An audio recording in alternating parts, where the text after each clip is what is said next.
नमस्कार आ झील को नहीं गला 8 दिन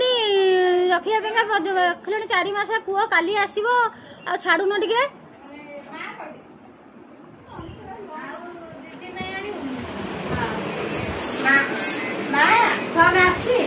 हेलो हाँ समुद्री हाँ नाई मो झील जीव आ 15 दिन पर जीव हाँ 4 मास आस कौन हो ए पानी आलू नौचे बो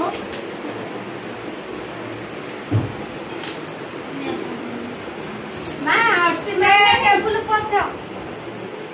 पची के खाया पिया व्यवस्था करे मां हॉस्टल में आइलानी पैसा दबो हम शॉपिंग करे हां तो मैं दे देबो आके पड़ दीदी पई दबो ताकू काई देबी तले पड़ दीदी ना से पड़ दी जाऊ आ साबत दुनिया ये साबत दियो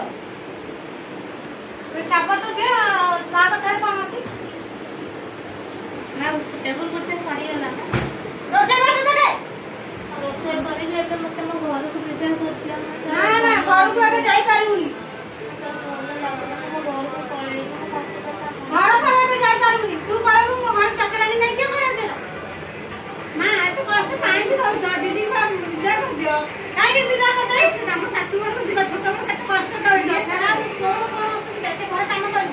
नाई नो कते कष्ट देलनी सती पे किछ कष्ट नहीं जे ए जा रोसे कर जा